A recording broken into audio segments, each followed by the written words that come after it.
Hello बच्चों, चलिए प्रश्न को पढ़ते हैं। इसमें लिखा चित्र में घिरनी पर से जाती एक डोरी जो है एक ब्लॉक को संतुलित रख रही है। तो डोरी का क्षैतिज भाग जो है एक विशेष स्वर द्विभुज के साथ अपनी 10वीं सन्नादी आवृत्ति में कंपन कर रहा है। जब पानी से भरे एक बीकर को ब्लॉक के नीचे इस प्रकार से रखते हैं कि ब्लॉक पूरी तरह पानी में डूब जाए, तो जो है बच्चों डोरी का क्षैतिज भाग जो है उसी स्वर द्विभुज के साथ 11वीं सन्नादी जो है में उसमें कंपन करने लगता है। तो ब्लॉक के पदार्थ का घनत्व निकाले बच्चों। तो यहाँ पर देख लेते हैं बच्चों, इस प्रकार से ब्लॉक है बच्चों। तो यहाँ पर जो है बच्चों ये ब्लॉक जो है होने से बच्चों ये डोरी में तनाव है, तनाव की वजह से बच्चों ये कंपन करता है। तो बच्चों इसमें हमें ब्लॉक के पदार्थ का घनत्व ज्ञात करना है। तो चलिए बच्चों इस प्रश्न की मूल अवधारणा ज्ञात कर लेते हैं बच्चों। तो बच्चों हम इसमें देख लेते हैं कि दोनों किनारों पर बंधी जो डोरी होती है बच्चों उसके कंपन की आवृत्ति कितनी होती है बच्चों। तो ये न्यू बराबर होता है n भागे 2 कैपिटल L वर्गमूल T भागे m। जहां पे बच्चों n क्या है बच्चों, जहां n जो है बच्चों हमारी मूल आवृत्ति की सन्नादी है बच्चों, और L क्या है बच्चों, ये डोरी या फिर तार की लंबाई है बच्चों। और बच्चों T क्या है, T हमारा बच्चों तार में तनाव है। और m क्या है बच्चों, ये इकाई लंबाई का द्रव्यमान है।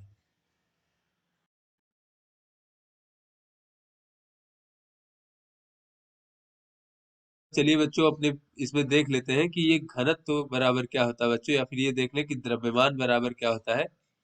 द्रव्यमान बराबर बच्चों होता है घनत्व गुणे आयतन, इस प्रकार से। तो चलिए बच्चों अपने प्रश्न को हल करते हैं। बच्चों इस प्रश्न में कहा जा रहा है कि ब्लॉक के पदार्थ का घनत्व निकाले बच्चों। तो यहाँ पर मान लेते हैं, माना ब्लॉक के पदार्थ का जो घनत्व है बच्चों वो रो है, इस प्रकार से रो किलोग्राम प्रति घन मीटर। तो यहाँ पे बच्चों ये जब डोरी इस प्रकार से है बच्चों, तो ये जो हमारा बच्चों ब्लॉक है इसका भार यानी कि गुरुत्वाकर्षण बल नीचे की ओर लगेगा बच्चों।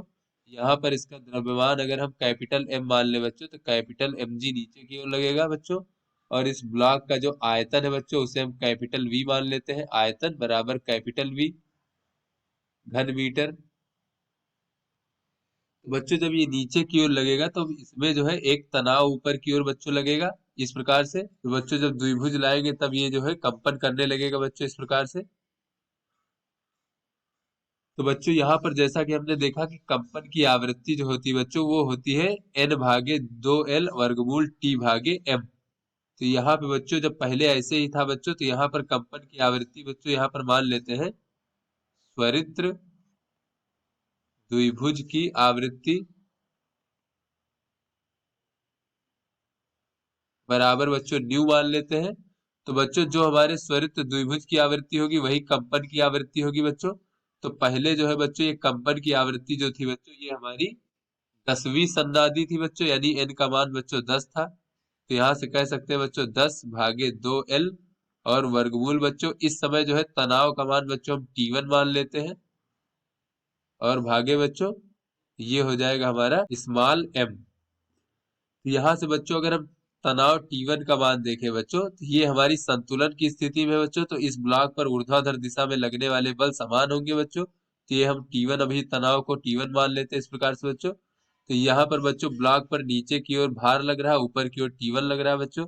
तो T1 बराबर कैपिटल एम जी होगा बच्चों, इस प्रकार से। तो यहाँ पर अगर हम देखें तो द्रव्यमान बराबर होता है घनत्व गुणे आयतन। तो बच्चों इसका घनत्व रो है और आयतन वी है। तो m की जगह पर लिख सकते हैं बच्चों रो गुणे वे वी गुणे जी। तो इस प्रकार से बच्चों न्यू बराबर हो जाएगा हमारा 10/2l वर्गमूल रो वी जी, और भागे बच्चों स्मॉल m, इसे हम समीकरण 1 मान लेते हैं बच्चों। उसके बाद कहा जा रहा है कि जो ब्लॉक है इसको जो है पानी में डुबाया जाता है बच्चों।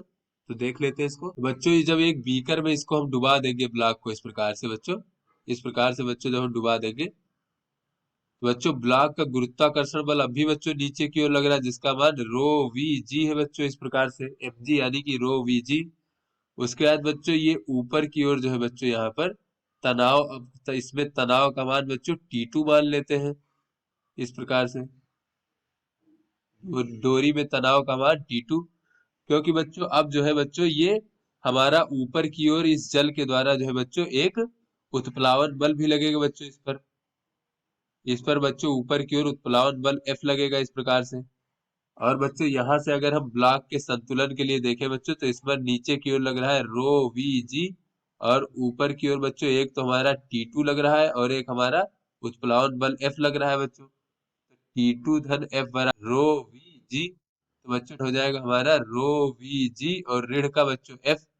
तो ये हमारा बच्चों उत्प्लावन बल है बच्चों जल के द्वारा, उत्प्लावन बल। बच्चों ये उत्प्लावन बल का मान कितना हो जाएगा बच्चों, ये हो जाएगा कि जितना इसने इस ब्लॉक ने जल को विस्थापित किया है उतने जल का भार। तो बच्चों भार यहाँ से हो जाएगा द्रव्यमान और गुणे गुरुत्वीय त्वरण। तो बच्चों जल का द्रव्यमान क्या हो जाएगा, घनत्व गुणे आयतन। तो बच्चों जल का आयतन इस ब्लॉक के आयतन के बराबर हो जाएगा बच्चों, और इस गुणे घनत्व, तो जल का घनत्व बच्चों होता है 1 ग्राम प्रति मीटर क्यूब। तो बच्चों गुणे 1 हो जाएगा और गुणे बच्चों गुरुत्वीय त्वरण जी। तो इस प्रकार से T2 बराबर हो जाएगा बच्चों वी जी गुणे रो माइनस 1।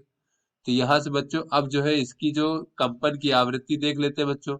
तो चूंकि बच्चों प्रश्न में कहा जा रहा है कि उसी स्वर द्विभुज के साथ बच्चों 11वीं सन्नादि कर रहा है बच्चों, तो स्वर द्विभुज वही है, तो उसकी आवृत्ति अभी भी बच्चों न्यू रहेगी।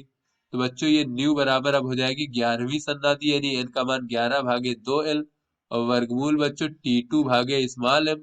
तो बच्चों ये न्यू बराबर हो जाएगा 11/2L, और वर्गमूल T2 का मान हो जाएगा बच्चों V गुणे जी, ये बच्चों V हो जाएगा, और इंटू रो माइनस 1 भागे बच्चों स्मॉल m, इसको हम समीकरण 2 मान लेते हैं। तो बच्चों ये जो हमारा समीकरण 1 था और समीकरण 2 से देखें बच्चों, दोनों ही आवृत्ति का मान है बच्चों, ये दोनों आपस में बराबर हो जाएंगे बच्चों इस प्रकार से, भागे स्मॉल m बराबर 11/2L, और वर्गमूल वी जी, और रो माइनस 1 भागे बच्चों स्मॉल m। तो बच्चों स्मॉल m से स्मॉल m कट जाएगा, 2L से 2L कट जाएगा बच्चों।